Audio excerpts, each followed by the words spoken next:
안녕하세요. 이번 주에는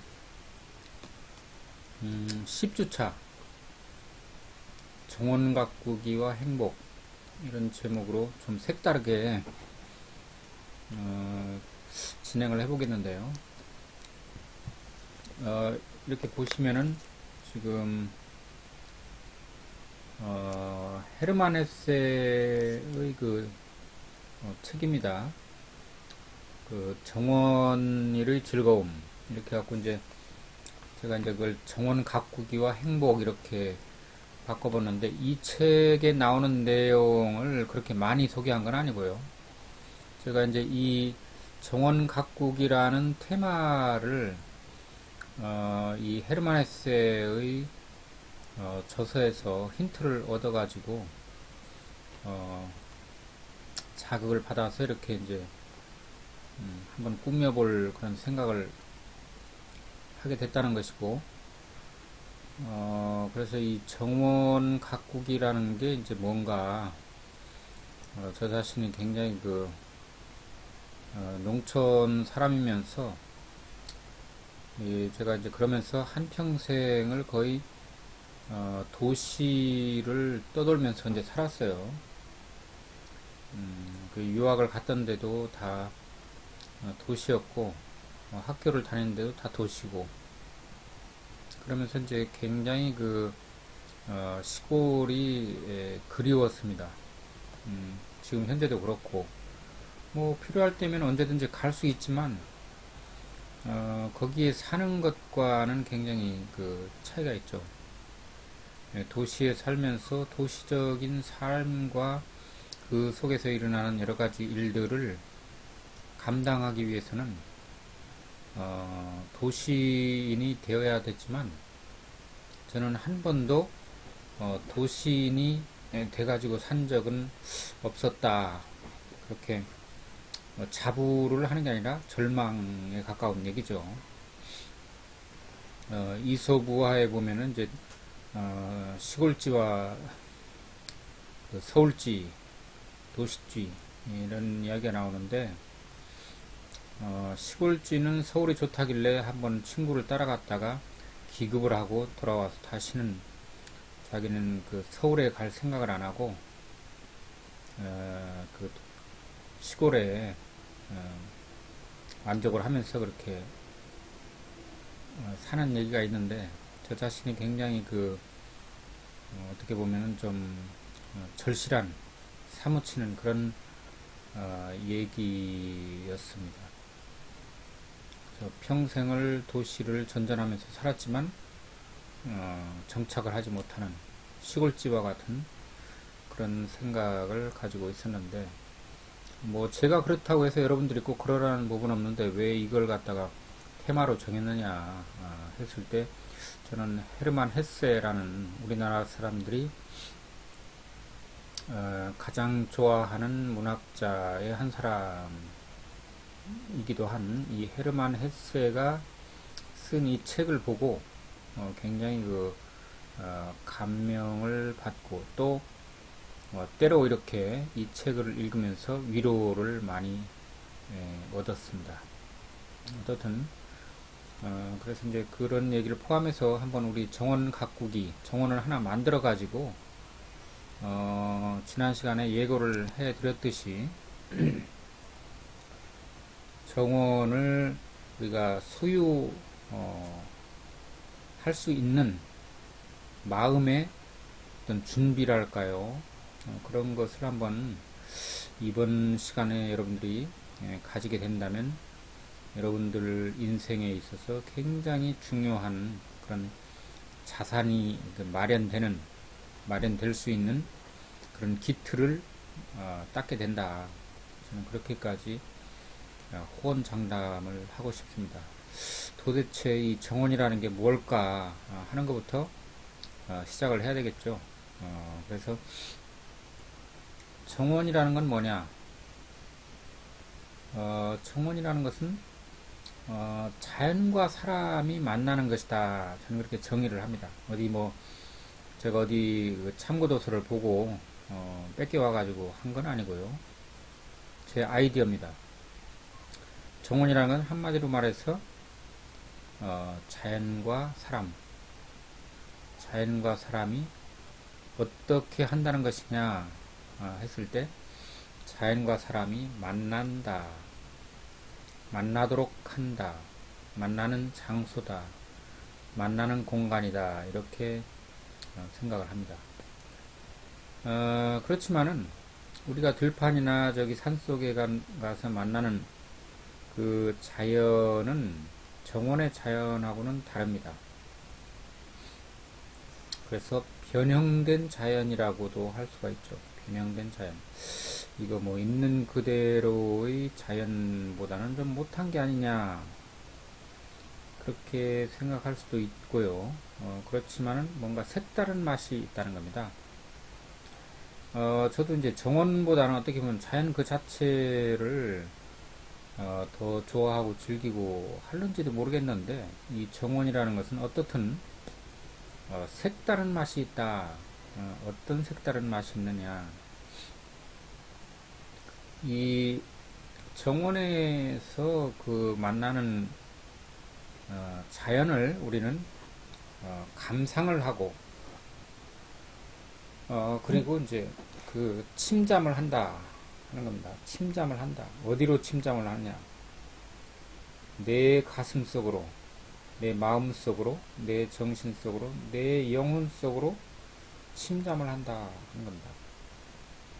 제가 헤르만 헤세를 좋아했던 것도 특히 이 책에서 헤르만 헤세가 쓴 이 정원 일의 즐거움이라는 이 책을 통해서 만난 헤르만 헤세를 좋아했던 것도 바로 이런 겁니다. 침잠할 수 있다. 자기 자신 속으로 침잠할 수 있다 하는 것을 이 정원에서 찾았던 거죠.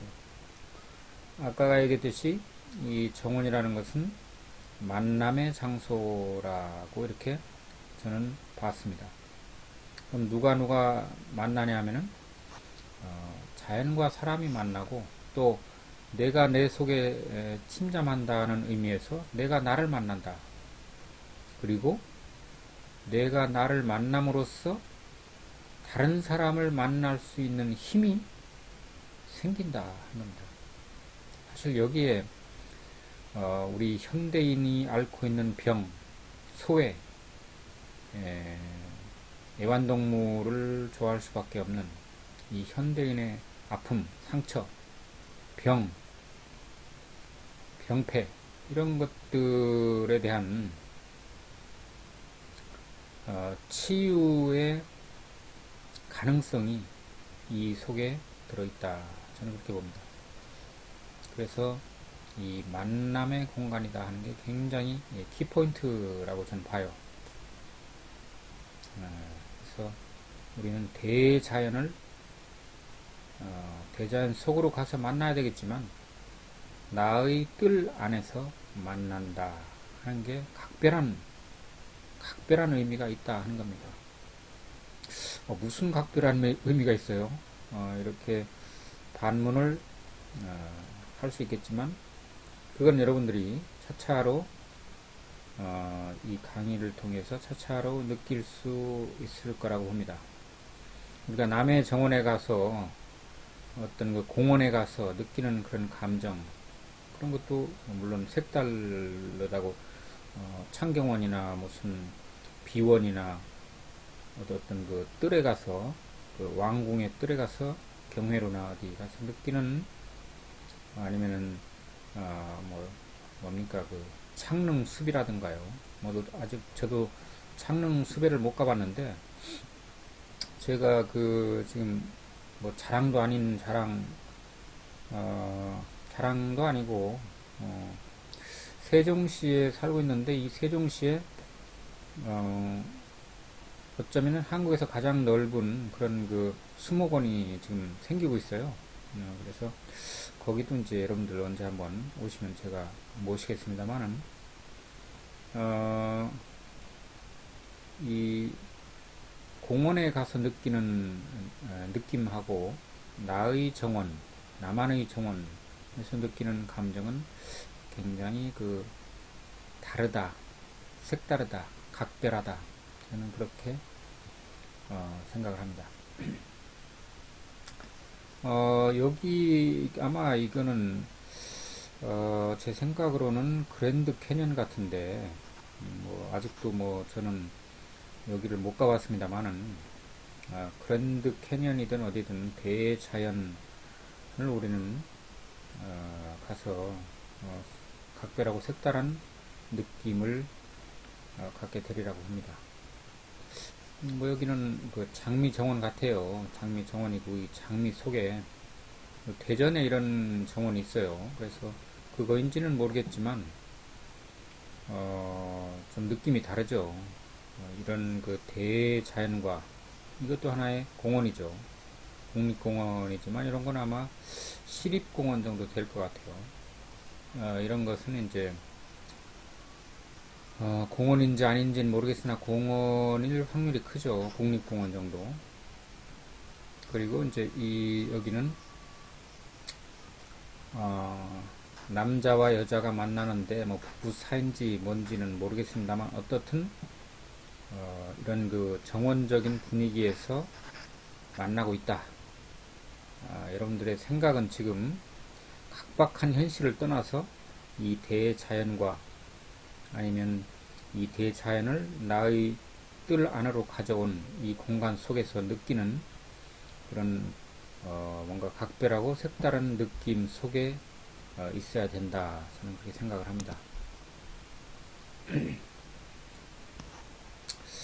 아까 이제 그 자연과 인간이 만난다고 그랬는데, 그러면은 이 정원을 만드는, 정원을 느끼는, 대자연 속에 가서 단순히 자연만 느끼는 것이 아니라 정원을 느끼는, 또 나를 만나고 다른 사람을 만나는 그런 존재, 그런 주인공으로서의 나는, 인간이라는 것은 누구인가. 아마 지난 시간에 지난 시간들 가운데 언젠가 얘기를 했을 것 같아요. 그래서 그 인간이라는 것은 죽는 존재다. 그런 정의를 몇 번 내렸습니다.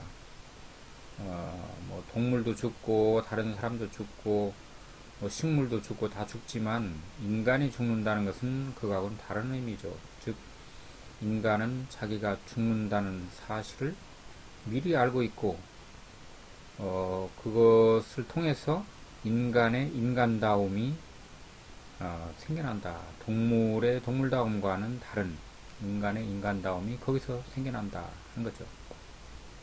그래서 이 대자연의 어떤 일부가 된다. 인간이라는 것은 자연의 일부다. 자연을 뛰어넘는 존재가 아니고 또 자연과 멀어져서 사는 그런 존재도 아니고 인간은 이 대자연 속에 태어나서 자기의 영역을 구축하고 살다가 다시 자연으로 돌아간다, 죽는다 하는 사실을 이미 알고 있어요. 그래서 그런 의미에서 인간은 자연의 일부다 하는 얘기를 하는 겁니다. 다른 말로 하면 인간은 문화적인 존재다. 문화를 건설한다고 그랬죠. 자연을 문화로 바꾸는 동물도 자연을 자기의 영역으로 바꾸지만 그걸 문화라고 하지는 않는다 하는 거죠. 왜냐하면 우리는 인간이기 때문에 동물들보다는 더 우월하다고 생각하고 있어요. 그런지 안 그런지는 모르지만 그게 대세니까 우리는 그렇게 생각을 하는 거죠. 그런 의미가 전혀 없는 것도 아니고. 그래서 이런 그 문화의 대표적인 것을 집이라고 봤다. 그리고 이 집이라는 것은 자연 속에서 인간이 살아갈 수 있는 거점이 되는 그런 그 문화의 중심지라고 할 수가 있죠. 그 집에 대한 얘기는 지난 시간에 했나요? 하여간 한 것 같아요. 그래서 그 집이라는 것은 인간의 본거지가 되고 그 집에서 바로 문화라는 게 생성이 되고 그 문화를 바탕으로 해서 우리 인간은 정보를 만들어낸다 하는 거죠. 정보. 이 정보라는 것은 굉장히 그 넓은 의미의 정보가 되는 거예요. 무슨 뭐 취직 시험에 관한 정보라든가 뭐 장학금 타는 정보라든가 그런 것도 정보지만은 자연 속에서 우리 인간이 자연과 구별되는 어떤 특징들을 마련하는 그 모든 것을 정보라고 한다. 그럼 다른 말로 하면 문화라고도 표현을 하죠. 그래서 자연과 인간은 이런 그 뗄래야 뗄 수 없는 그런 관계. 여기 이 대자연에 이 사람이 지금 여기 들어가 있죠. 아마 암벽 등반을 하는 모양이에요. 그래서 상징적으로 자연의 일부로서 이렇게 존재하고 있다는 것을 나타내기 위해서 이렇게 제가 캡처해 봤어요. 그리고 이제 이런 대자연 속에 촌락을 이루고 이 집이죠, 이게. 인간이 살아간다.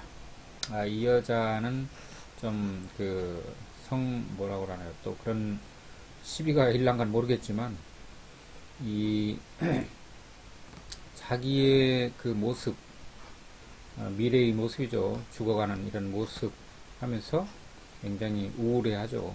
슬퍼하죠. 그래서 인간의 양면적인 모습, 그런 것을 나타내고 있는 것 같습니다. 그러면은, 인간은 이 정원 속에서 무엇을 하나,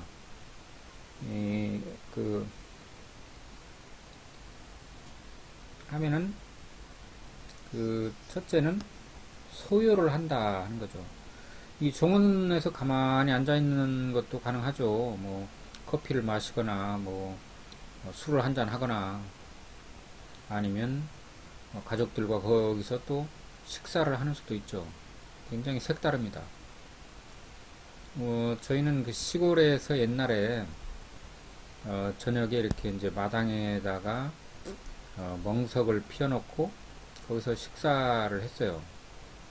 옆에다는 이제 모깃불을 피워놓고 그 모깃불 냄새가 아주 잊을 수 없는 그런 향취가 있어요. 이 타작하고 남은 그 찌꺼기 그런 것에다가 이렇게 이제 불을 놓으면은 연기가 나면서 그 연기에 의해서 모기들이 도망을 치죠. 뭐 그래서 그런 목적으로 이제 불을 피우지만 저는 단순히 그런 거라고는 생각을 안 해요. 그게 굉장히 미학적인 아름다움의 그런 정치가 있는 그런 색다른 맛이 있다. 이제 이렇게 느끼고 어떻든 이 작은 자연, 이 정원 속에서 소요를 한다. 소요라는 것은 뭐 이렇게 거닐거나 아니면 시간을 거기서 보낸다거나 하는 것이 다 포함되죠. 휴식을 취하고 여유를 가지고 그 여유를 통해서 삶에 자신감을 갖게 된다 하는 겁니다. 벌써 이것만으로도 여러분들은 꼭 정원이 있어야 됩니다. 정원을 하나, 나는 이러이러한 정원의 컨셉의 정원을 만들 거야 라는 그런 꿈을 여러분들은 키워갈 수 있다고 봅니다. 그래서 그런 정원을 가진 한 어엿한 사람이 나중에 되는 꿈을 매일매일 꾸고 그렇게 산다면 훨씬 여러분들은 각박한 그런 현실 속에서 자기 자신의 자신감을 회복할 수 있는 그런 여유를 가질 수 있다. 저는 그렇게 조언을 하고 싶습니다. 그 다음에 이제 소요를 할 뿐만 아니라 사색을 한다. 그러니까 사색을 한다는 것은 다른 말로 하면 자기와 만난다. 자기와 소통을 한다. 그렇게 말을 합니다.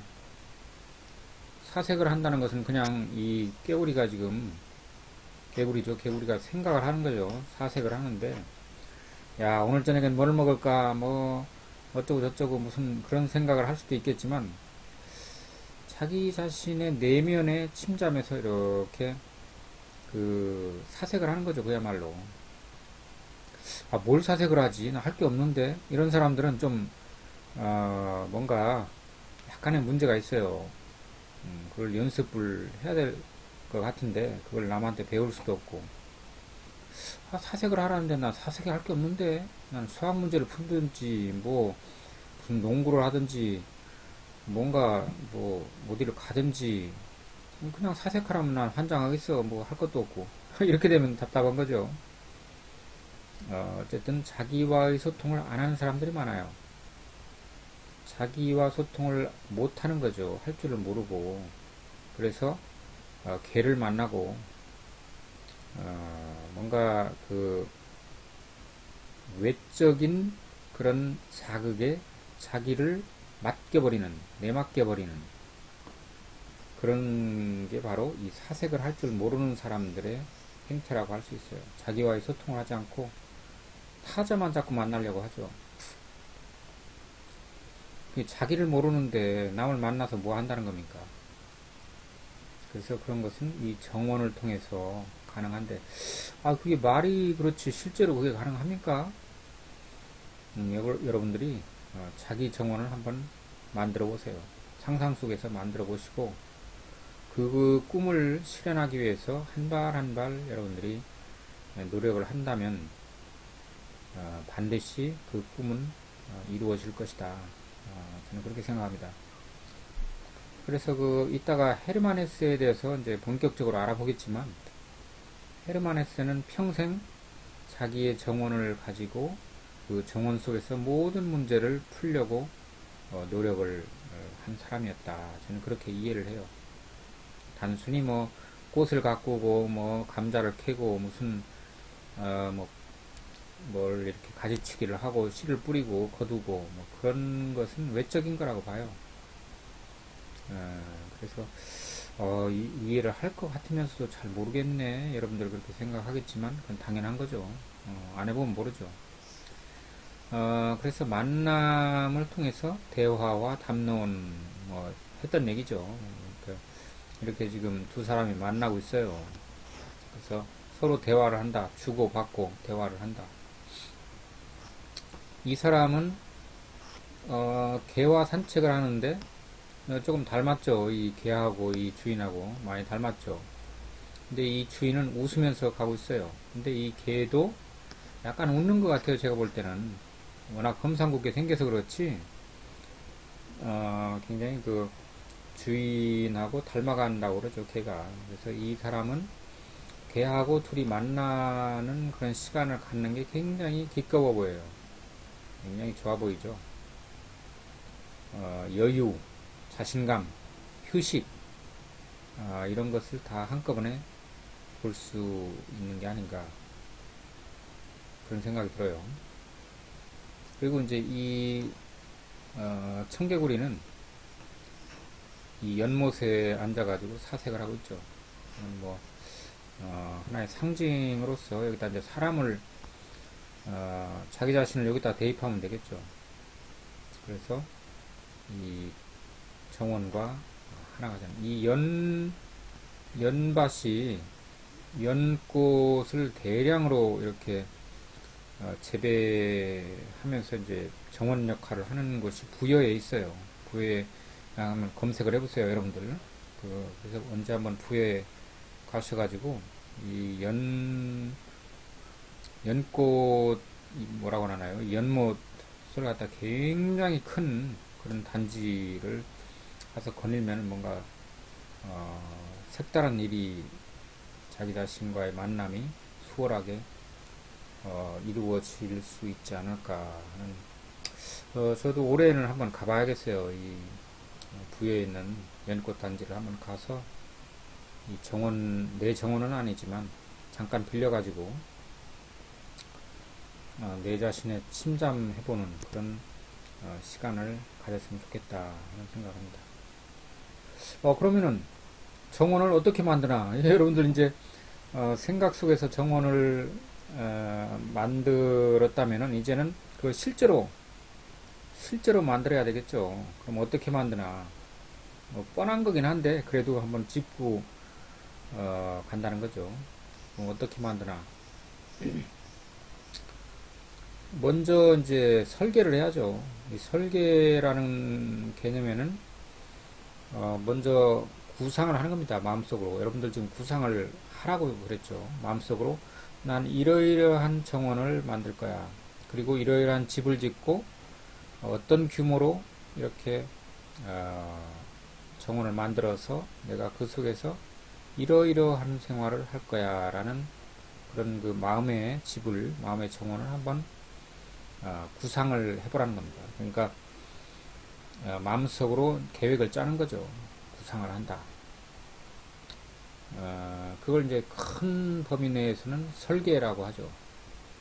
그래서 설계를 하는 게 가장 먼저 해야 될 일이고, 이 설계에 따라서 이게 설계도 같은 거죠. 이게 여기 이제 길을 이렇게 내고서 여기다 가로수를 이렇게 심고, 여기는 이제 이렇게 동그란 그 거리를 두어가지고 여기서 이제 자동차나 사람이 편안하게 접근할 수 있도록 하고, 여기도 이제 이렇게 그 뭔가 여유 공간을 두어서 뭐 사람이든 자동차든, 아마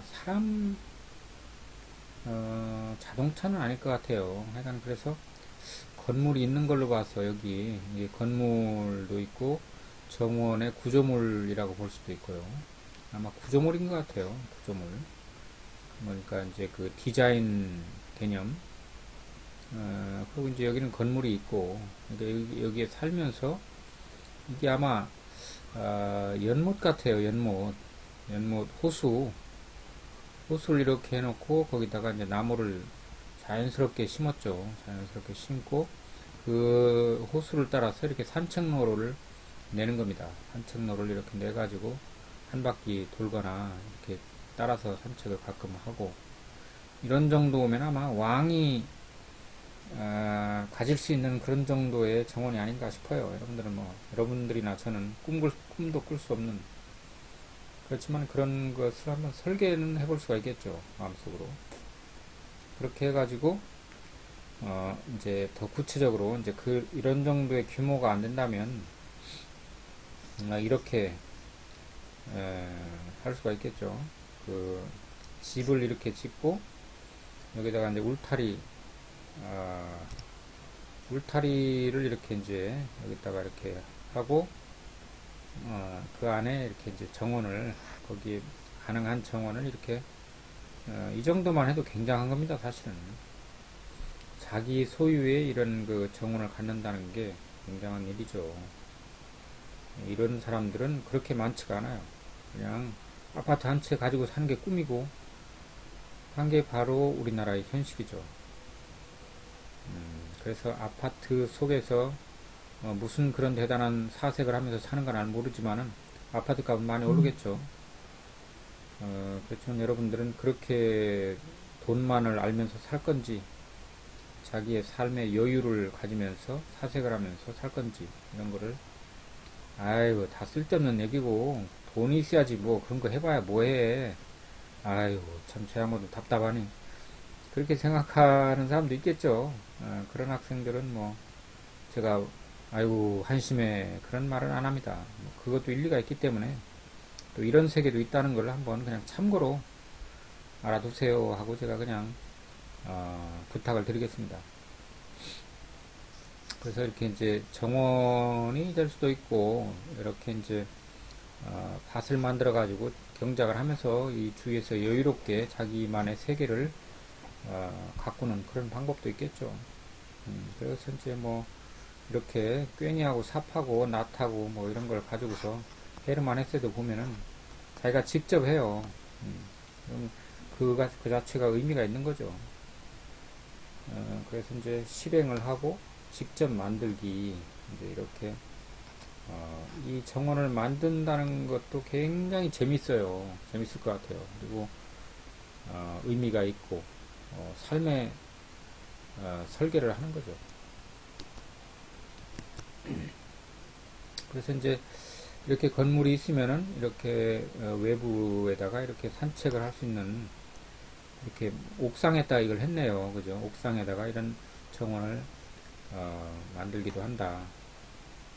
훌륭한 정원이죠. 그래도 이런 공간을 가지고 있는 사람과 그렇지 못한 사람은 많은 차이가 있겠죠. 저는 분명히 어떤 정서적인 그런 그 겉으로 잘 나타나지 않는 그런 엄청난 차이가 있으리라고 생각을 해요. 자기 소유의 이런 정원, 아니면 정원을 가꾸겠다는 이런 마음을 가지고 사는 사람과 그냥 각박하게 아파트 한 채 마련해서 어떻게 해보려고 하는 사람과, 그래서 우리는 그 좀 더 여유 있고 좀 더 품위 있는 그런 삶을 가지기 위해서 이런 정원을 필요로 한다 하는 얘기를 저는 하고 있는 겁니다.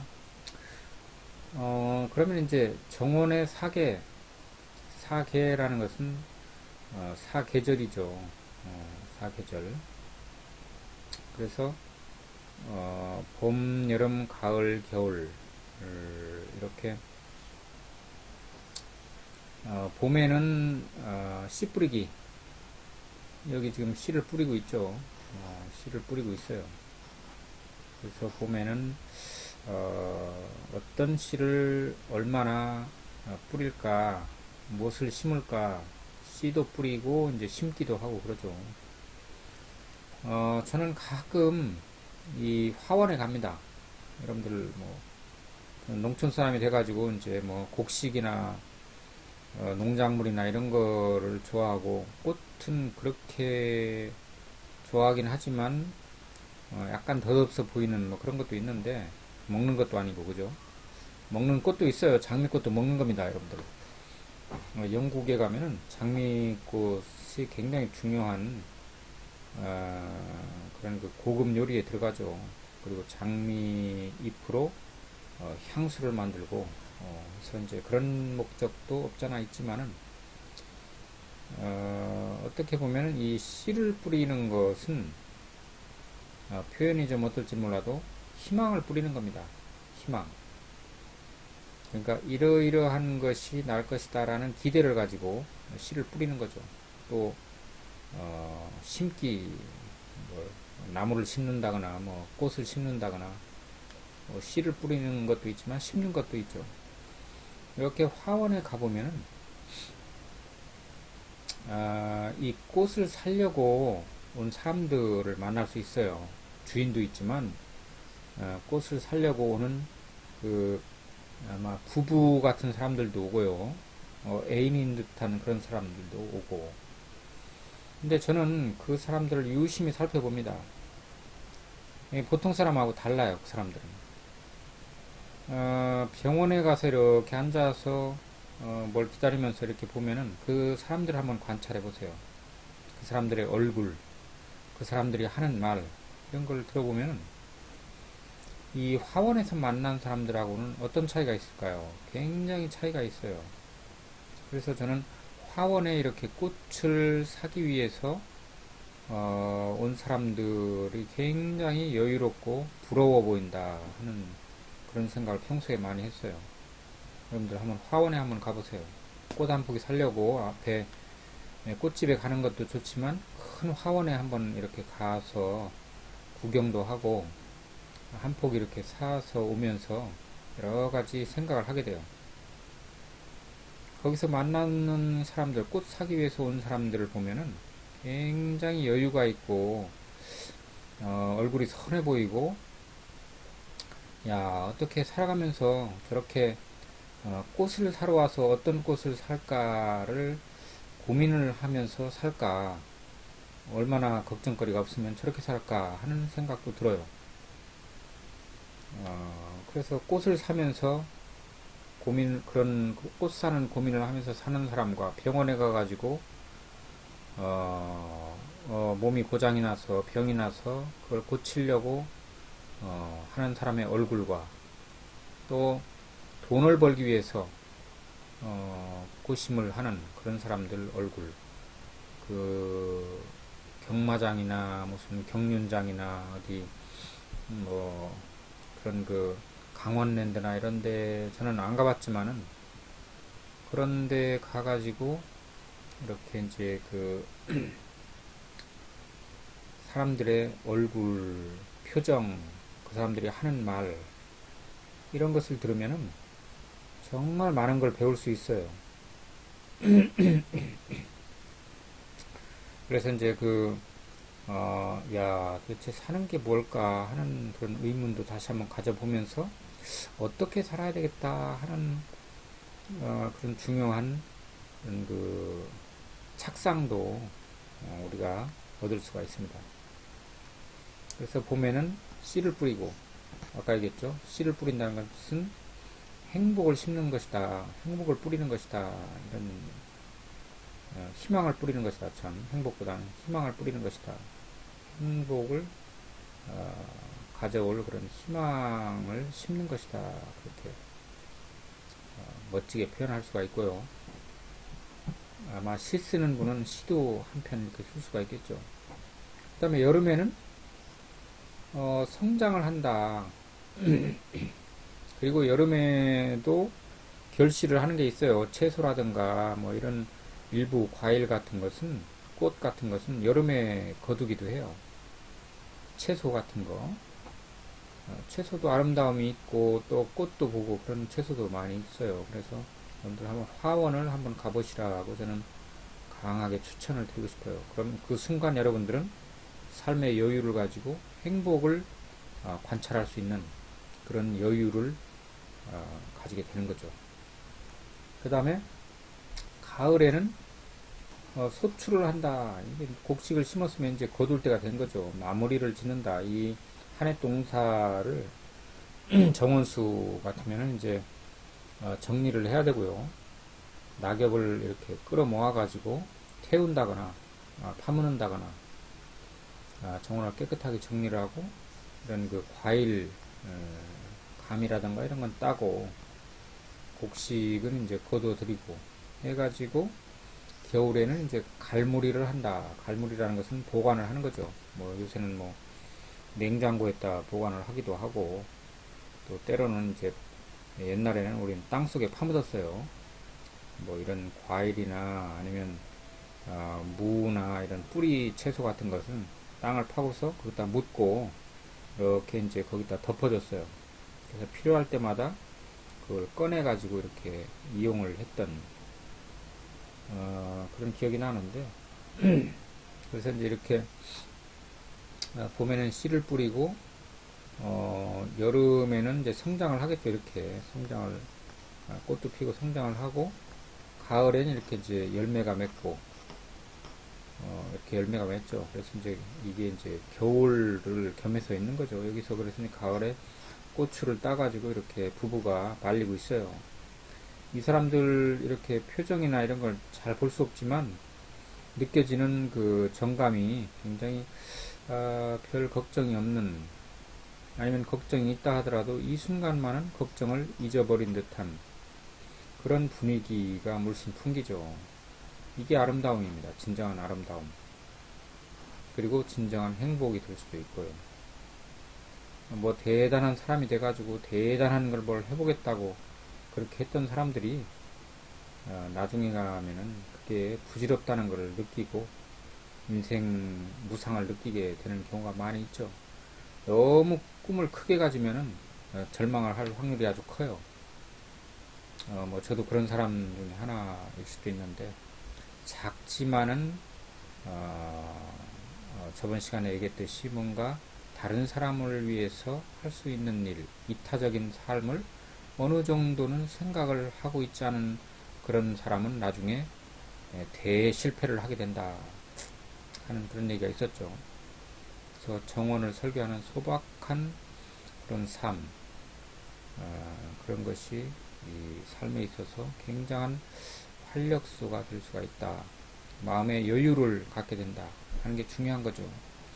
마음의 여유가 없습니다. 현대인은 마음의 여유가 없어가지고 불행하게 살아요. 아주 정원이라는 그 자체가 벌써 그것과는 상당한 거리가 있는, 뭔가 여유가 있는 그런 공간이다 하는 것을 우리는 직감적으로 알 수가 있죠. 오늘은 되게 시간이 안 가네요. 그래서 이제 정원에서는 가장 중요한 게 만남이라고 제가 처음에 말씀을 드렸죠. 정원에서는 만난다 하는 게 가장 자연을 만나고 자기를 만나고 그리고 다른 사람을 만난다. 그러니까 자연을 만나고 여유를 찾아가지고 자기를 만나고 사색을 통해서 자기를 만나고 그래서 그 자기를 튼튼하게 어엿한 나를 찾아가지고 그것을 바탕으로 해서 다른 사람을 만날 수 있다 하는 겁니다. 그렇게 생각한다면 이 정원이야말로 굉장히 중요한 거죠. 그래서 첫째는 이제 그것 이게 전부 다 마틴 부버의 얘기이긴 하지만 우리는 그걸 떠나서도 그것이라는 것은 사물들이 모여서 어떤 풍경이죠. 이게 이제 여기서 정원에서 만나는 것이 전부 다 이런 사물들, 자연물들이죠. 이런 것이 굉장히 풍경을 이루는 하나의 요소들이지만 이것이 이제 그것이라는 것은 제3자라는 뜻도 돼요. 우리가 사물을 만날 때 긴장을 하거나 이렇게 하지 않죠. 여유롭습니다. 왜? 제3자잖아요. 제3자. 정원에 있는 그런 꽃이나 나무나 물이나 무슨 하늘이나 이런 걸 만날 때 우리가 심각해가지고 긴장을 하거나 그렇게 하지 않죠. 아주 여유롭게 만납니다. 왜? 그것은 바로 아주 느슨한 대화를 할 수 있는 그런 대상이기 때문에 그것과 심각한 대화를 합니까? 느슨한 형태의 대화를 할 수 있는 그런 대상. 내가 어떤 말을 해도 받아줄 수 있는 여유가 있는 그게 이제 그 정원에서 만나는 사물들, 자연물들이죠. 자연물, 자연적 사물을 이제 자연물이라고 하죠. 그 다음에 이제 여기서 사실은 이제 그렇게 하면서 나를 만나는 거예요. 나를 사색을 한다고 그랬죠. 아까 나를 만난다. 그 나를 만나면서 이제 그 힘으로 나를 만난다는 것은 나를 찾은 겁니다. 잃어버렸던 나. 일상 속에서 이 바쁜 생활 속에서 잊어버렸던 나를 정원을 통해서 찾은 거죠. 찾으면서 나의 존재의 의미와 가치를 확인하고 자신감을 가지고 그 힘으로 다른 사람을 만난다. 근데 그 다른 사람이 너라고 그래요. 그 너와의 만남을 통해서 이렇게 이제 만나잖아요. 그죠? 너를 만난다. 이 자연 속에서. 이렇게 하면서 이 사람들의 얼굴을 보면 굉장히 즐겁고, 그죠? 뭔가, 이런 지금까지 한 얘기가 거짓이 아니다 하는 걸 알 수가 있죠. 상대방을 이렇게 기껍게 만날 수가 있고, 그걸 통해서 자기 자신의 그 어엿한 자기 자신을 다시금 확인하고 하는 그 힘을 이 정원이 주고 있다 하는 것입니다. 그래서 이제 이 사람은 그렇게 이제 이 대자연을 홀로 이렇게 거닐면서 누구를 만나느냐 하면은 당신 하느님이죠. 하느님. 기독교에서 말하는 하나님도 뭐 거기에 포함되겠지만은 불교나 기독교나 무슨 이슬람교나 이런 걸 다 떠나서 우리가 살아가면서 반드시 막다른 골목에서 한 번 이상은 다 부딪히게 되는 하느님이죠. 당신. 오 당신이요.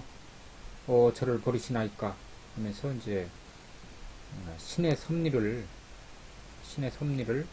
우리는 갈구를 하죠. 갈구를 합니다. 진실한 마음으로 이렇게 구하죠. 뭐 저는 목사는 아닙니다. 그래서 이런 이 새 새끼죠. 새 새끼. 어린 새인데, 이런 것 속에도 하느님이 들어있어요. 정말 순수하고, 아름답고 숭고한 어떤 그런 생명력, 그게 바로 하느님이죠. 뭐 하느님이 따로 저 하늘 꼭대기에 하느님은 있고 우리는 이 땅에서 이렇게 고생하고 있고 그런 게 아니라는 겁니다. 이 대자연 속에서 결국은 하느님을 만나게 된다. 어떻게 잘 나가다 어떻게 그것도 글로 가? 이렇게 여러분들 중에 하시는 분이 있을지 모르겠는데 이게 굉장히 재미있는 거예요. 이 중세 때에 지금 그 하느님 얘기가 나왔으니까 제가 이제 뭐 우연히 얘기하다 이제 그게 된 건데, 중세가 언젠가는 여러분들 알죠? 이 중세 때에 정원이 그렇게 발달을 했다고 그래요.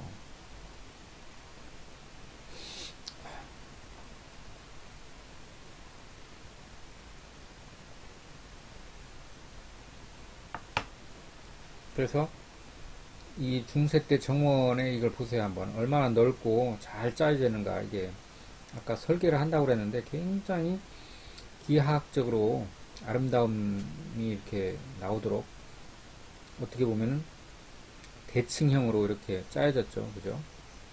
여기 이렇게 딱 이렇게 해갖고 이렇게 여기 대칭형이죠. 또 여기도 이렇게 딱 해갖고 대칭형으로 짜여졌고 요것도 대칭형이고 다 대칭형으로 이렇게 짜여졌어요.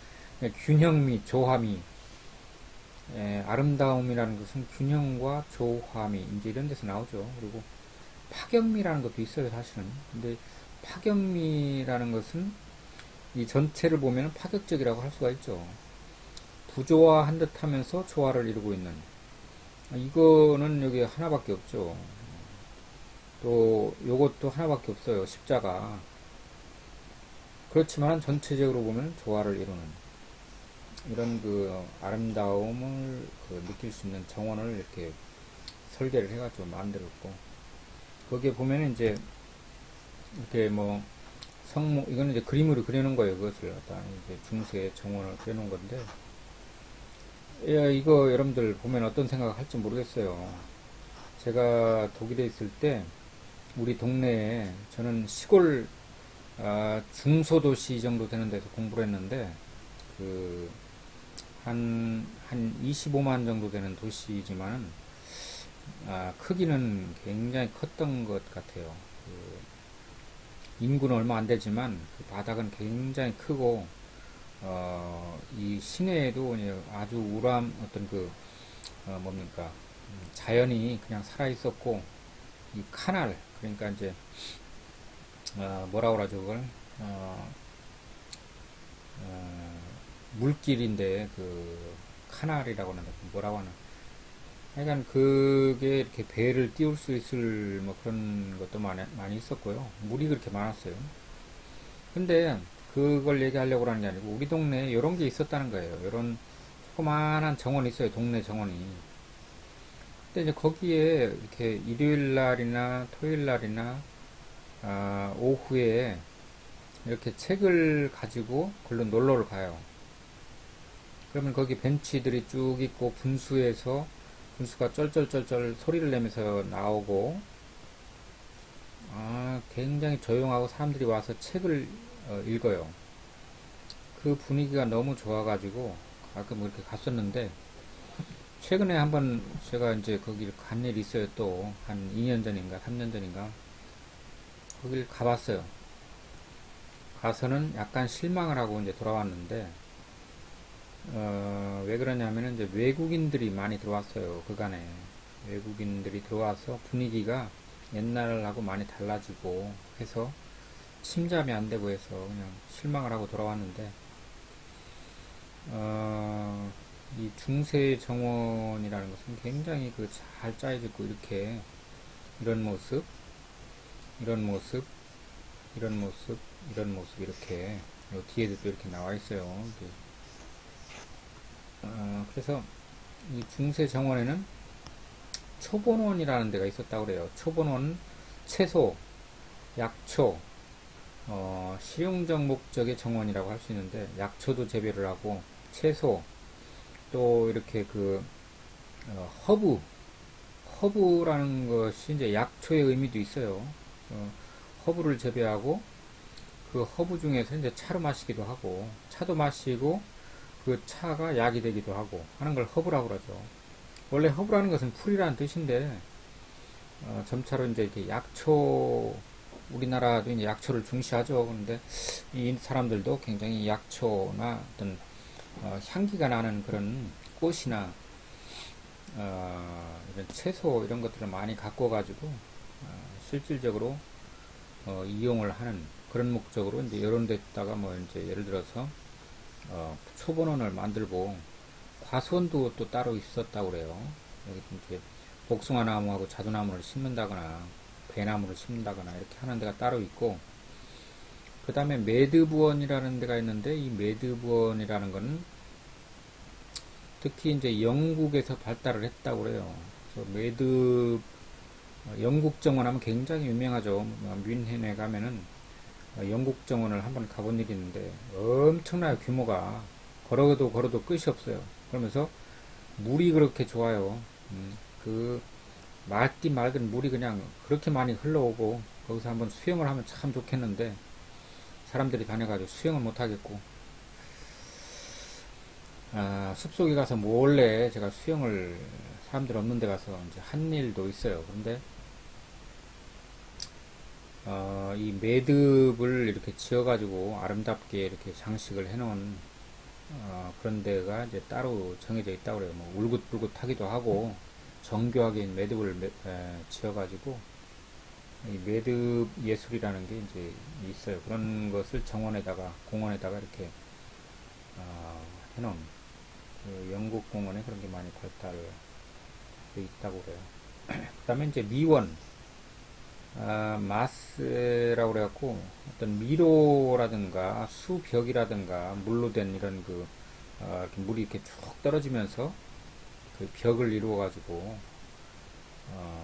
그런 데도 있고, 또 이제 그 요소는 어떤 그 분수, 그늘 실험, 뭐 수반 이런 걸 통해 가지고 이 꼭 뭐 꽃과 식물과 뭐 이런 것만 있는 게 아니라 이런 인공물을 아주 아름답게 장식을 해가지고 각별한 맛을 이렇게 연출하는 그런 이 하느님을 모시는 사람들이 중세 때 기도를 하고 또 휴식을 취하고 사색을 즐기는 그런 분위기를 연출하는 그런 정원이 있었다고 그래요. 그래서 오늘날에도 중세 정원이 꽤 유명합니다.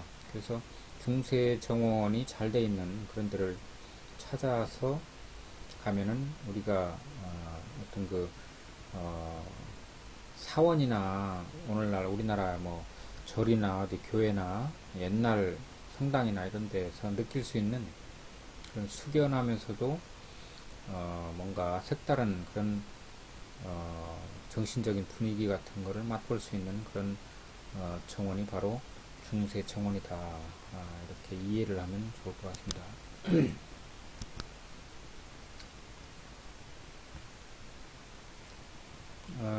그래서 이제 이게 수도원이죠. 수도원에 이렇게 이제 수도원에 이게 이렇게 수도원에 이렇게 이제 그 정원의 일부를 찍어 놓은 건데, 이게 뭐냐면은 이게 이 비가 올 때에 이 속에서 이 건물 안에서 여기를 거닐면서 이 풍경을 감상할 수가 있어요. 감상이라고 하기는 좀 그렇고, 맨날 보는 거니까 감상이라고 하기는 좀 그렇고, 이 정원의 정취를 느끼면서 비가 온다 하더라도 거기서 이렇게 논일면서 사색을 하거나 어떤 여유를 찾을 수 있는, 제가 살던 데도 이제 이런 비슷한 게 있었어요. 만들룽스 할레라고 그러는데 돌아다니면서 이렇게 그 즐기는 복도라는 뜻이죠. 독일어로 만들룽스 할레라고 그래가지고 거기 생각이 참 간절하게 나네요. 거기서 이제 옛날에 제가 학생 때 말도 잘못하고 그랬을 때에 어떤 중년보다 조금 더 된 노년 신사를 만난 일이 있어요. 그런데 이제 그 신사가 저에게 그때 했던 말, 이런 게 굉장히 지금까지 그대로 기억이 돼요. 그래서 이번에, 독일에 갔을 때 혹시 그 신사가 아직까지 있나, 엉뚱한 생각을 하면서 거기를 가왔어요. 그랬더니 뭐, 당연히 없죠. 나한테 이렇게 가끔 놀러 와라. 그리고 이제 거기가 이제 장학재단이었어요. 그래서 장학금을 주려고 그러나 뭐 이런 헛된 생각도 하고 그랬었는데, 몇십 년이 지나가지고 다시 생각을 해보니까 굉장히 이렇게 그 시절이 그립고, 거기서 어떤 아름다운 여자를 만난 것도 아니고 그 노년의 그 신사를 만났다는 그게 굉장히 감명이 저는 영원히 이렇게 머릿속에서 지워지지가 않는 그런 추억으로.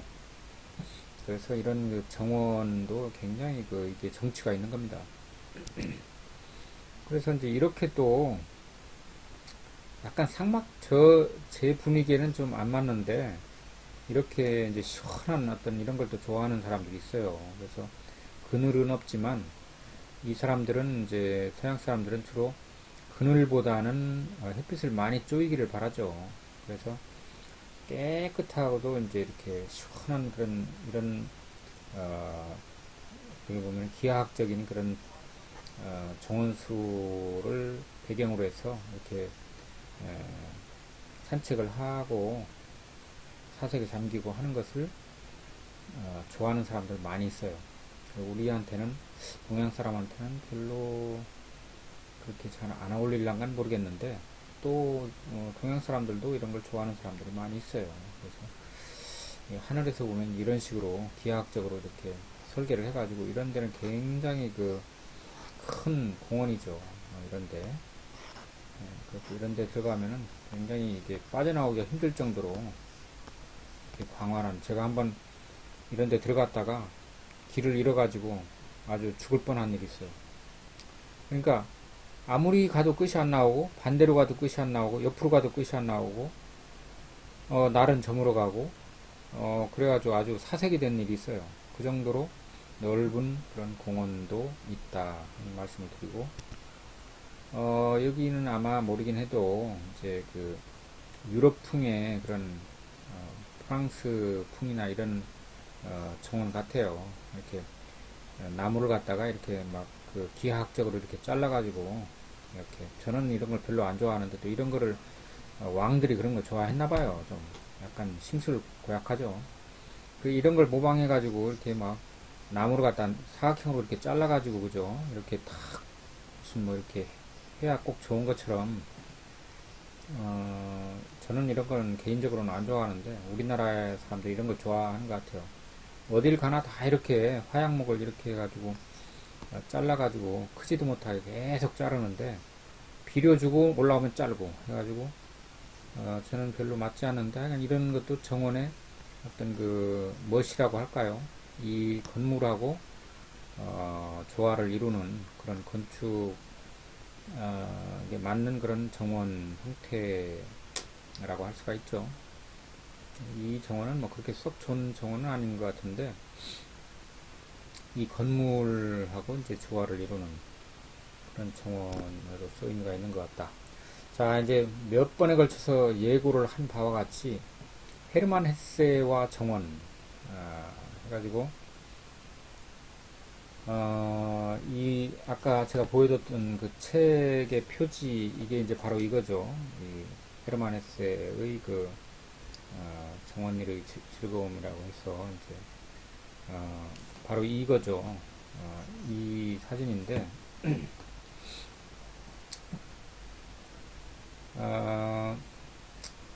이 헤르만 헤세와 정원하면 제가 이제 제목을 이렇게 잡아봤어요. 헤세와 정원은 어떤 관계인가? 그 다음에 정원 가꾸기에서 이 사람은 어떤 활동을 했는가? 그 다음에 아픔들, 이런 것을 이 정원과 더불어서 느껴야 될 것 같아요. 아픔이라는 것은 헤르만 헤세의 개인적인 아픔이죠. 이 헤르만 헤세처럼 성공을 한 사람도 없죠. 노벨상을 받은 사람이고 당대에 또 독일 이 독자들이 가장 좋아했던 그런 그 대문학자이고 이상하게 지금 현재는 좀 안 그런 것 같아요. 그런데 우리나라 사람들은 지금도 똑같이 헤르만 헤세를 굉장히 좋아한다. 중고등학생들도 좋아하고 중고등학생 시절을 겪었던 또 어른들도 많이 좋아하고 그래서 이런 걸 통해서 헤르만 헤세의 어떤 소박한 인간다운 그런 것을 가슴 속에다가 이렇게 저는 묻고 헤르만 헤세의 그 참 친근한 그런 아름다움, 그런 인간다움, 그런 원숙한 맛을 저는 늘 이 정원과 더불어서 느끼고 있습니다. 그래서 이제 이거는 이제 말하자면 헤르만 헤세가 정원 일을 하는 한참 거기 몰두해 있는 그런 흑백 사진인데요. 아마 가을 같아요. 가을에 이렇게 이제 낙엽들을 모아가지고 태우고 이런 도구들을 통해서 낙엽을 모아와서 태우고 그 재를 갖다가 이제 이렇게 잘 비료로 쓰기도 하고 그런 광경이 아닌가 싶어요.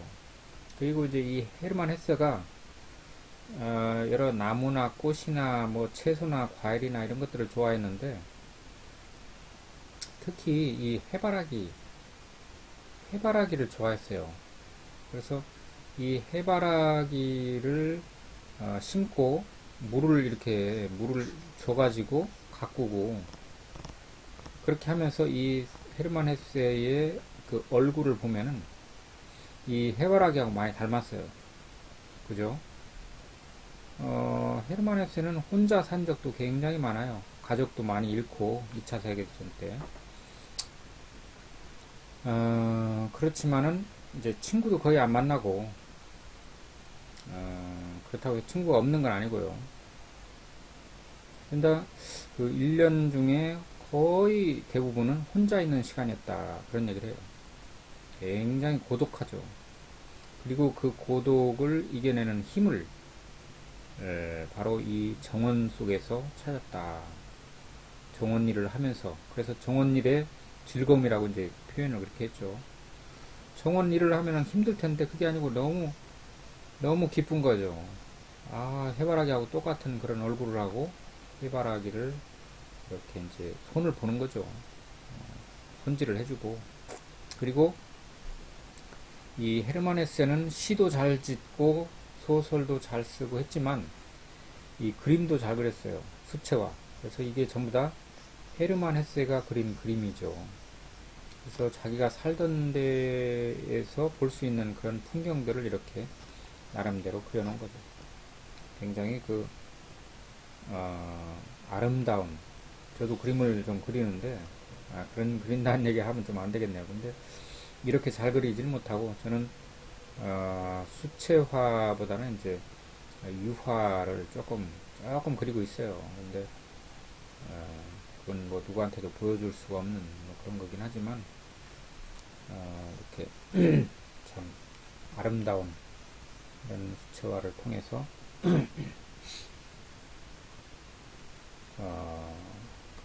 자기의 그 이야기를 정원 속에서 하고 있는 것이다. 이게 이제 헤르만 헤세가 그린 수채화인데 정말 잘 그렸죠. 이건 뭐 어떤 화가가 그린 것 못지않게 이렇게 참 꾸밈이었고 솔직 담백한 이런 그 정취 이런 동네 가서 살면은 정말 아무런 그런 후회도 없고 참 행복하게 살 것 같은 그런 상상을 불러일으키는 그런 풍경이라고 생각을 해요. 아마 여기는 제 생각에는 알프스 같아요. 알프스를 배경으로 해서 이 동네에 이렇게 한적한 한 3층짜리 집도 있지만은 이런 농촌에 가면 보통 이 정도 돼요. 2층짜리 집은 많고 그래서 여기다 아마 자기 집 정원이 아니었나 싶어요. 여기가 이제 이렇게 꽃을 가꾸고 이런 나무도 이렇게 이 나무 한 그루, 풀 한 포기, 꽃 한 포기 이런 거에 굉장한 의미를 두고 관찰을 하고 거기에 자기의 마음을 쏟아붓습니다. 헤르만 헤세가요. 그래서 이 얼굴을 보면은 이 꽃을 가꾸는 그런 건데 굉장히 열중해 있는 그런 얼굴이죠. 굉장히 연출되지 않은 그런 어떤 헤르만 헤세의 인간다운 그런 면모를 볼 수 있는 사진이 아닌가 싶어요. 헤르만 헤세 얘기는 뭐 그까지만 하게 되네요. 근데 좀 이따가 더 제가 해야 될 것 같아요. 헤르만 헤세와 관련해서. 뭐 얼마 안 남았으니까 헤르만 헤세 얘기를 조금 더 해본다면 이 헤르만 헤세가 이제 이사를 많이 다녔는데 그거는 한 군데 정착을 못한 어떤 문학자의 괴팍한 그런 성격이라기보다는 그런 대내외적인 그런 상황이 이사를 가지 않으면 안 되게끔 하는 그런 상황이 있었고요. 대표적인 경우가 이제 1차, 2차 세계대전이라고 할 수가 있고, 심지어 2차 세계대전을 겪으면서는 가족의 대부분을 잃게 돼요. 굉장히 우울하고, 그리고 집도 이사를 자기가 평생을 가꾼 그런 정원도 내버리고 또 다른 데로 가야 되고, 그러면서 이제 정원을 어떤 때는 잊고 살기도 해요. 그렇지만 상처난 마음을 이 정원 속에서 추스리고 그 정원의 한 포기, 풀 한 포기, 꽃 한 포기, 나무 한 그루에다가 엄청나게 자기 마음을 줘요. 그리고 그럴 뿐만 아니라 이제 이 정원과 관련된 심지어는 이 헤르만 헤세가 이제 정원을 자기가 만들려고 정원 도구들을 주문을 했다고 그래요. 한 가지 얘기를 이제 한다면은 그렇게 했는데 이제 어느 날 소포가 이제 큰 트럭이 그 주문한 물건들을 싣고 왔다는 거죠. 뭐 수레도 있을 거고 뭐 여러 가지 그런 도구들, 꽹이도 있을 거고 삽도 있을 거고 뭐 간단한 뭐 그런 트랙터 비슷한 것도 있었나요? 약간 뭐 그런 상당히 많은 한 차 가득 싣고 왔는데 그 중에 이 주머니 칼이 있었다고 그래요. 주머니에다 넣을 수 있는 칼인데 그 칼을 가지고 다니면서 정원수들을 손질할 수 있는 그런 용도로 주머니 칼이 있었는데 어느 나라 제품인가는 모르겠지만 굉장히 견고하게 이렇게 나무에 박혀 있었다고 그래요. 그래서 이제 그것을 자기가 늘 주머니에 넣고 다니면서 정원도 이렇게 이제 가꾸고 또 과일도 깎아 먹고 여러 가지를 했다고 그래요. 그걸로. 그래서 한 30년인가 얼마를 가지고 있었는데 그러니까 자기가 가지고 있었던 물건이나 사람들 이런 걸 통틀어 가지고 그렇게 오랫동안 가지고 있었던 게 이 주머니 칼이었다고 그래요. 몇 안 되는. 그러니까 굉장한 애착을 가지고 있었는데 어느 날 그 주머니 칼을 잊어버렸다고 그래요. 그래서 그 주머니 칼을 잊어버리고 이 책에 써 있는 걸 보면 굉장히 상심을 해가지고 거의 절망 상태가 돼가지고 이렇게 정원과 관련된 그런 소회를 밝힌 대목이 있거든요. 그런 대목을 읽으면 굉장히 인간적이고 동료의식을 느낄 수가 있는 사람이 어떤 자기 마음을 준다는 게 사람이든 동물이든 아니면 어떤 물건이든 그걸 가리지 않고 자기 마음을 주는 물건이 몇 개 안 되잖아요.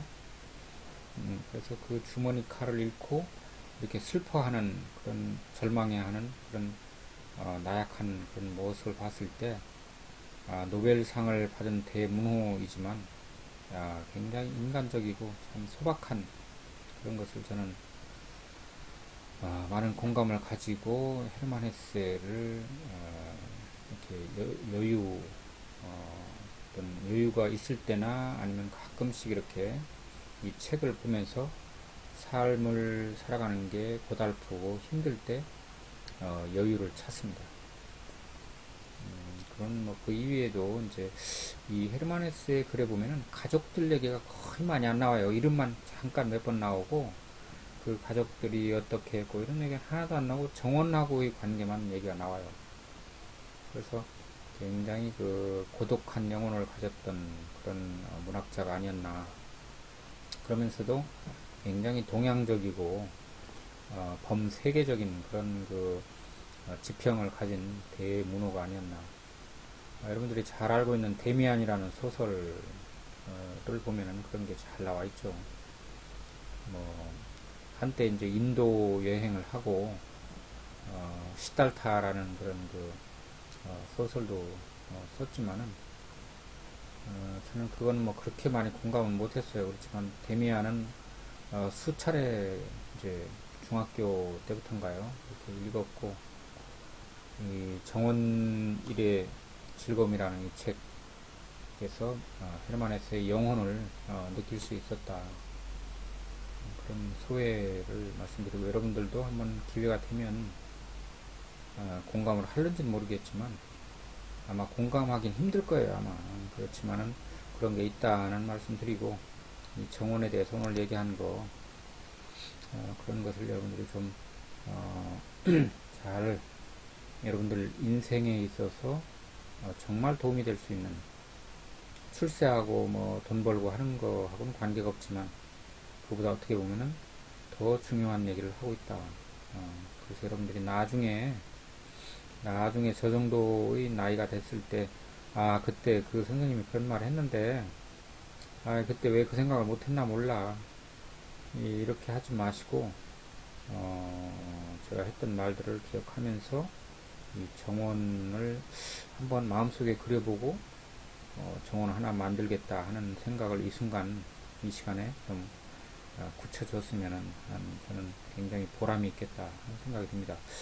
그래서 이제 마지막으로 정원과 행복, 우리가 행복 얘기를 하려고 한 거예요. 그렇지만 여태까지 얘기한 중에 행복이 다 들어있는 것 같아요. 제가 볼 때는 행복이라는 게 딱 떼가지고 뭐 그건 행복이고 나머지는 행복이 아니고 그런 것보다는 행복은 이 정원을 구상하고 만들고 가꾸고 또 정원 속에서 논일고 즐기는 그 가운데 행복이 다 있다.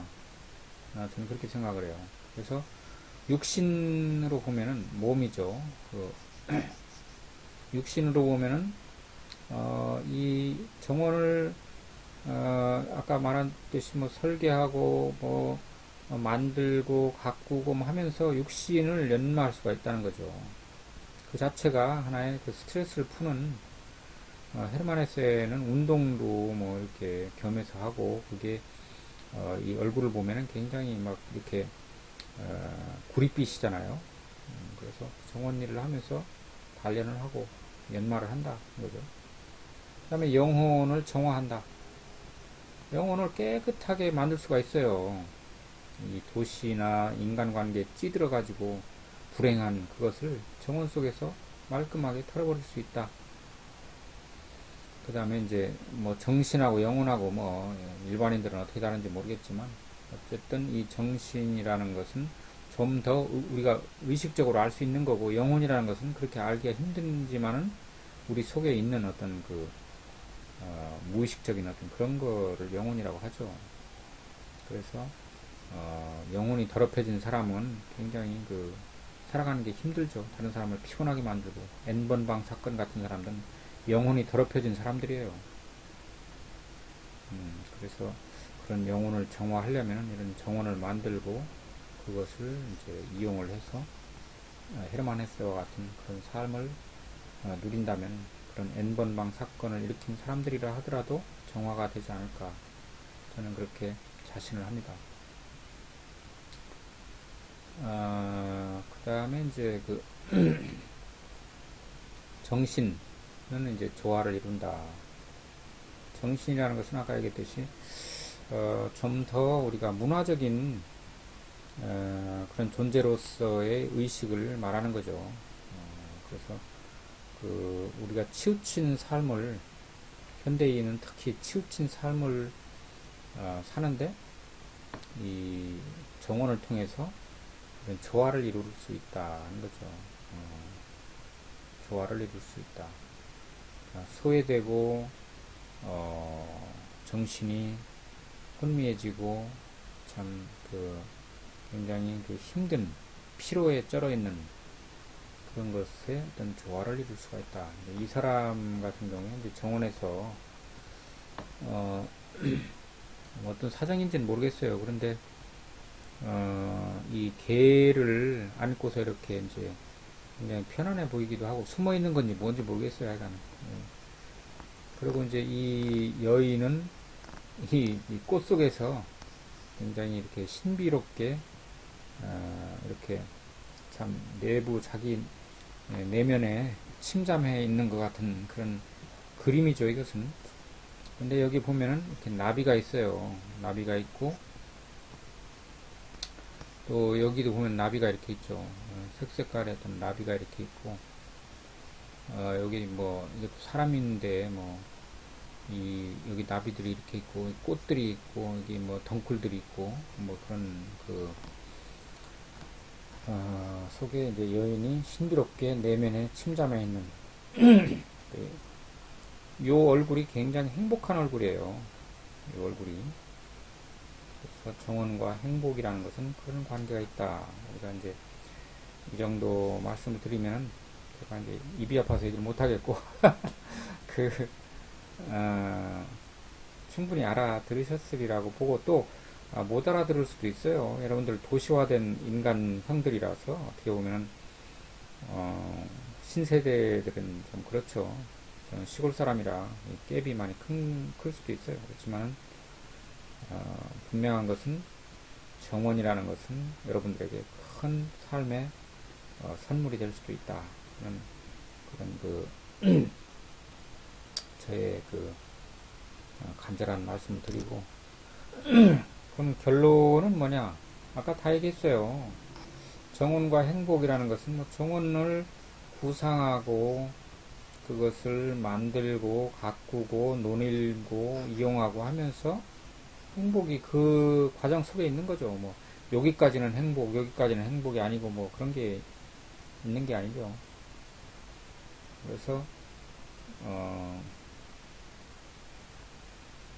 행복이라는 것은 이제 그런 과정 속에 있다.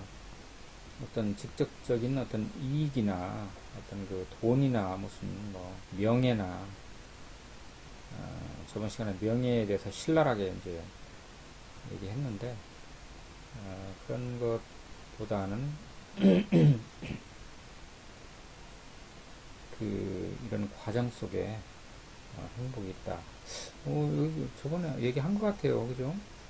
이렇게 둘이 만나가지고 이제 꼬린을 한 거죠. 꼬린을 해서 둘이 만남이 성사돼서 이제 결혼을 하게 되는, 이 정원과 뭐 밀접한 관계가 있는지 어떤지는 모르지만 남의 정원에 와서 사진만 찍는 건지, 설령 그렇다 하더라도 왜 하필은 정원에 와서 찍냐는 거죠.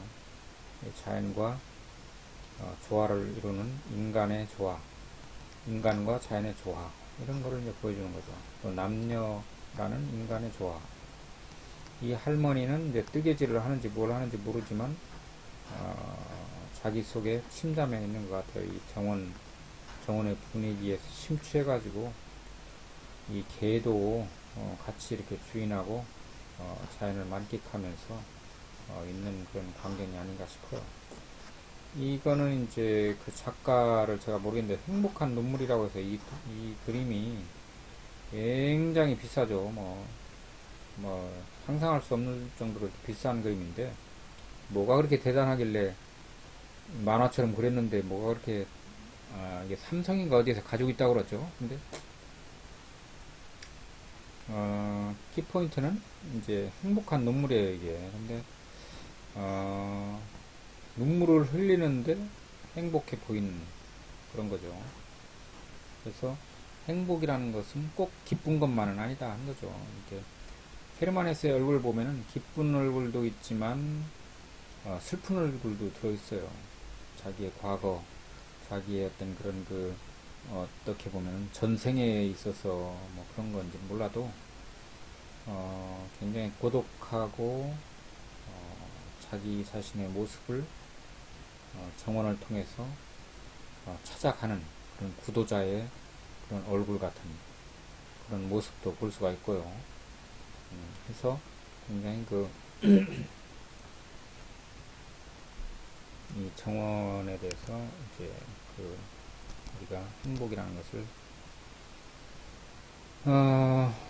정원은 왜 필요한가 해서 이제 아까 맨 처음부터 얘기를 했죠. 그런 거를 다 여러분들이 한번 정리를 해보시고 정원 없이도 사는 사람 많아요. 아파트 한 채 가지고 심지어 화분 하나도 없이 잘 사는 사람도 많죠. 그런 사람들이 많을수록 황폐화된 그런 우리 사회가 직면하는 그런 여러 가지 문제들이 앞으로 점점 더 생겨나서 우리를 불행하게 한다 하는 이야기를 저는 무책임하게 하는 건 아니고 사실입니다 하고 여러분들에게 장담할 수 있습니다. 정원에서 만나는 구체적인 것들은 이제 꽃이나 나무나 무슨 물이나 그죠? 바람이나 태양이나 하늘이나 달이나 별이나 이런 것들이죠. 그런 사물들이 있고 또 사람을 만나기도 하죠. 정원에서 산책을 하면서 만날 수도 있고 또 자기 자신을 만난다고 했죠. 그런 것이 이제 그 행복과 관련이 있는 거고요. 그 다음에 마음의 정원이라는 것은 정원이 없어요. 우리 돈도 없고 그래서 여러분들도 그렇고 저도 지금 정원이 없어요. 정원을 만들어야 되겠다 하는 생각을 하고 있는데 마음의 정원은 가질 수 있는 거죠. 그래서 이렇게 마음속에다 정원을 만들어요. 제가 한번 얘기를 한 것 같은데 옛날에 마테오 리치라는 이탈리아 신부가 중국에 와가지고 중국 사람이 돼가지고 기화를 해서 이렇게 이제 도포를 입고 다니면서 그렇게 살았던 사람인데 그 마음 속에다가 이런 방을 n번 방 할 때 제가 설명을 한 것 같네요. n번 방 마음 속에다가 이렇게 이제 수만 칸짜리 집을 지어가지고 그 방 안에다가 기억의 궁전이라는 그런 책이에요. 그런 책을 썼는데 실제로 이 사람이 그런 기억의 방들을 만들어서 그 방에다가 여러 가지 기억물들을 거기다 저장해 놨다고 그래요. 그래서 그것과 이 마음의 정원이라는 것도 그런 게 아닌가. 여러분들 정원을 하나 마음에다가 하나 이렇게 만들어 보세요. 그래가지고 어떤 구석에 가면 뭐가 있고 어떤 나무가 있고 어떤 꽃이 있고 어떤 계절에 가면 무엇이 지고 있고 거기 누구를 데려다가 누구를 만나고 거기서 차를 마시거나 도시락을 싸가서 김밥을 싸서 누구랑 먹고 이런 상상을 정말로 한번 해보세요. 그러면은 나중에 정원이 진짜 생길 겁니다. 그래서 그런 정원을 정말로 갖기 위해서 노력을 하고 또 그런 게 안 된다 하더라도 그런 정원을 마음속에 가지고 있는 사람과 가지고 있지 않은 황량한 사람하고는 굉장히 사람이 달라진다고 봐요, 저는. 그래서 그런 체험이 있는 분들도 있는지는 모르지만 없다면은 지금이라도 마음의 정원을 가꿀 수 있는 그런 여유를 한번 이 시간에 만들어서 저도 마찬가지입니다. 이런 구체적인 정원을 하나 만들어 봐야 되겠다. 오늘 밤에 자면서 잠들기 전에 정원을 하나 설계를 해가지고 기왕이면은 어떤 장소 이런 것까지 하면 좋겠죠. 어떤 시골에 어떤 그런 산 기슭에다가 이렇게 이제 정원도 만들고 집도 만들고 연못도 하나 파고 그래가지고 봄에는 이런 씨를 뿌리고 이런 꽃을 심고 여름에는 이런 채소를 거둬들이고 가을에는 또 무슨 열매를 따고 하는 그런 상상을 하면서 여러분들 쉴 때나 잠자기 전에 한번 생각을 해본다면 여러분들은 굉장히 사람이 여유 있고 뭔가 그 영혼이 달라지는, 당장 내일부터는 그렇게 되는 건 아니겠지만 그런 상상을 항상 하면서 그런 것들이 얼굴을 통해서, 눈매를 통해서, 표정을 통해서 이렇게 드러나는, 그렇게 되면 정말로 정원을 가지고 있는 사람 못지않은 그런 여유 있는 사람이 되지 않을까, 저는 그렇게 생각을 합니다. 그래서